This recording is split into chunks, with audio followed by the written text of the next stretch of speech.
Oke. Nah, kita kan hidup di Indonesia ya teman-teman ya.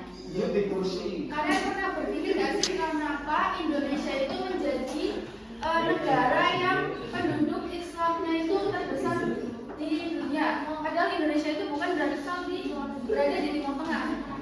Mengapa itu kira-kira?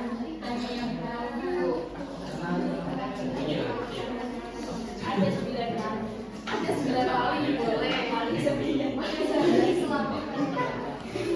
Oke, kita akan pelajari mengenai ini ya. Jadi, mengapa Indonesia itu menjadi negara Islam terbesar di dunia?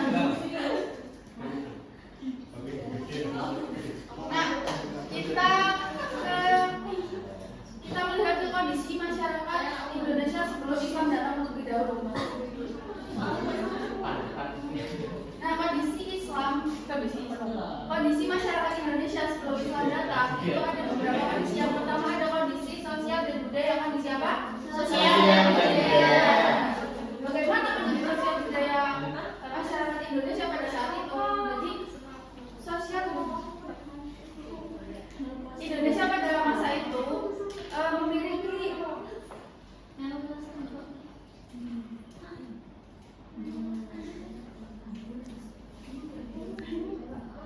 sosial dan budaya. Jadi pada masa itu masyarakat Indonesia ini memiliki suku budaya yang beragam, memiliki banyak budaya-budaya dari daerah masing-masing. Seperti itu. Kemudian yang kedua adalah kondisi agama atau kepercayaan. Nah, pada masa sebelum Islam datang ke Indonesia, masyarakat Indonesia itu menganut agama apa sih? Jadi pada masa itu masyarakat Indonesia itu kebanyakan menganut agama Hindu dan juga Buddha.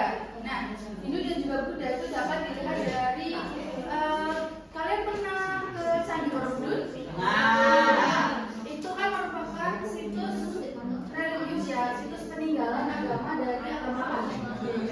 Hindu. Kemudian dan ada juga peninggalan seperti Candi Prambanan. Nah, itu bentuk bukti bahwasanya Indonesia itu pernah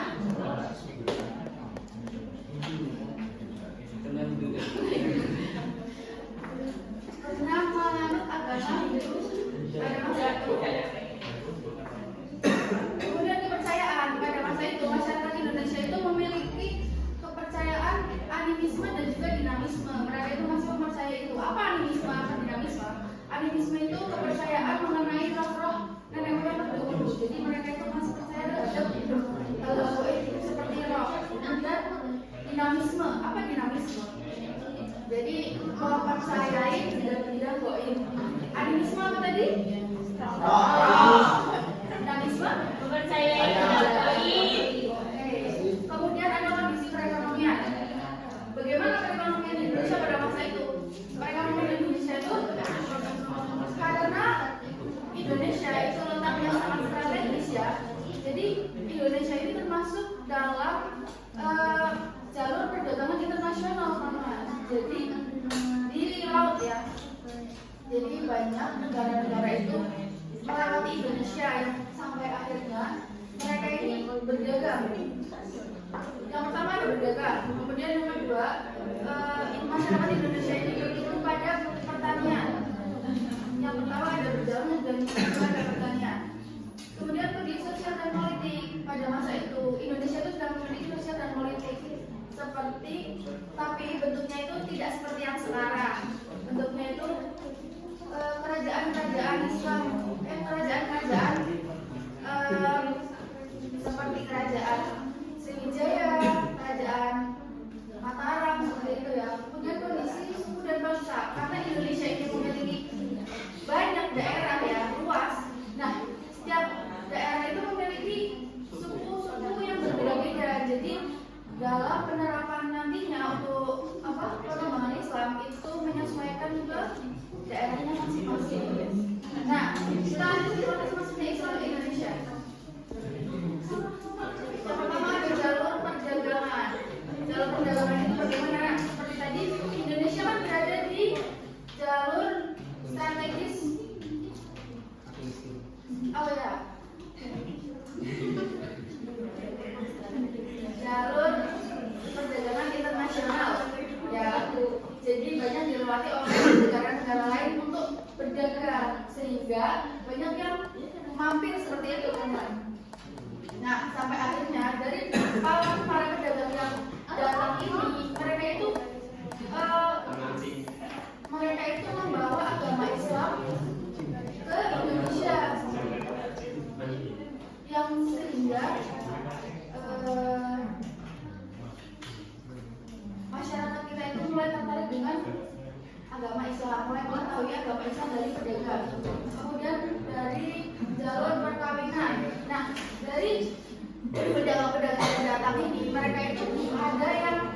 kemudian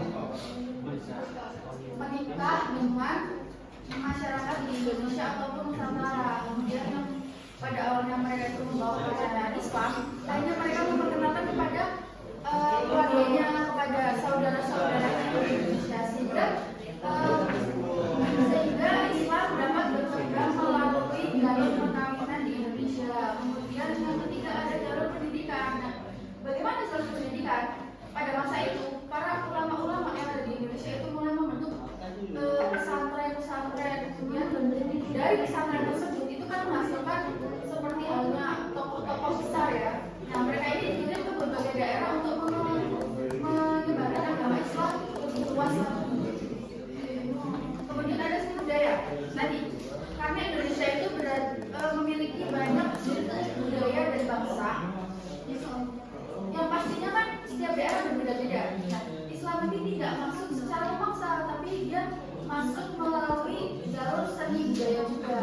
Seperti contoh tadi Wali Songo ya, ada kesenian wayang, ada Islam disebarkan melalui kesenian wayang dengan membawakan cerita-cerita yang bertema mengenai berbau Islam. Nah, dan kemudian ada tasawuf.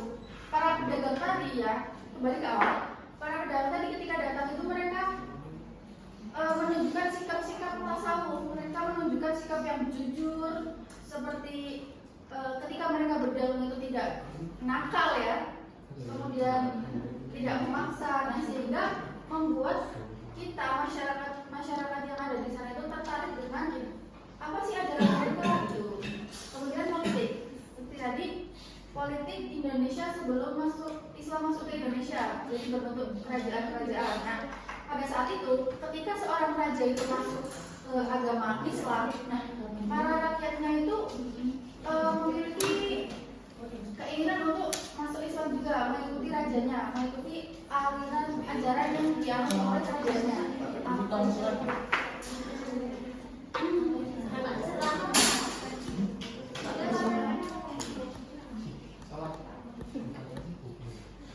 Kemudian ada teori masuknya Islam ke Indonesia. Nah, itu ada satu video mengenai itu. Kita lihat video ya.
Setiap tahun kita merayakan Idul Fitri sebagai perayaan akhir bulan Ramadan atau bulan puasa.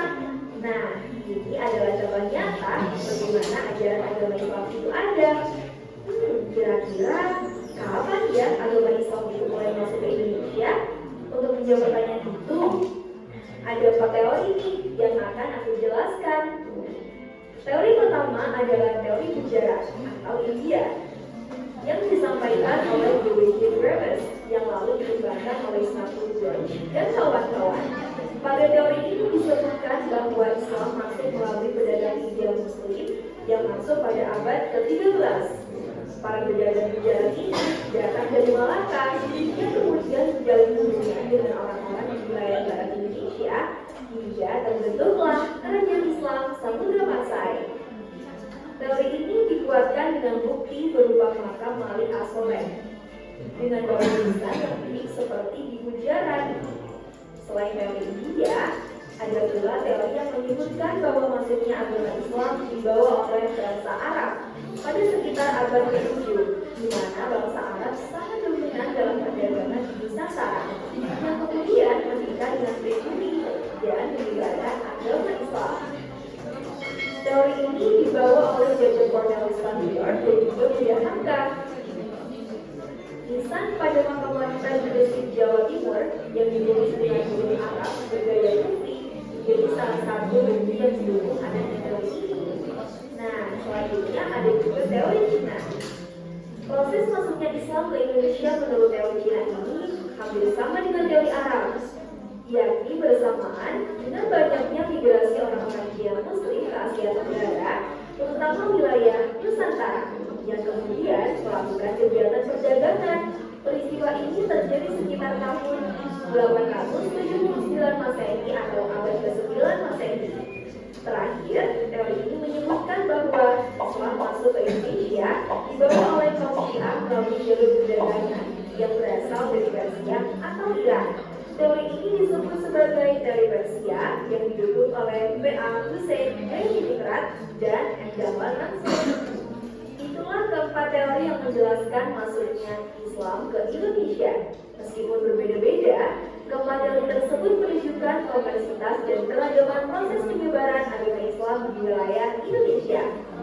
Dengan memahami berbagai teori ini, kita dapat lebih menghargai dan memahami sejarah dan budaya Islam di Indonesia. Oke, semoga bermanfaat ya. Sampai jumpa di video pembelajaran lainnya.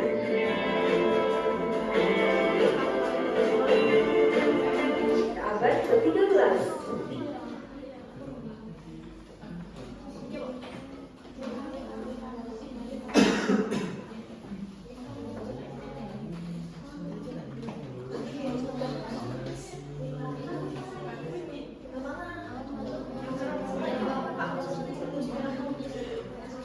Oke, tadi kita sudah membahas mengenai bagaimana Islam masuk ke Indonesia ya. Teori-teorinya ada teori apa tadi? Teori yang pertama teori Cina, ada teori Persia, kemudian ada teori Gujarat, Persia, Cina, India. Oke. Kemudian tadi juga sudah membahas mengenai apa?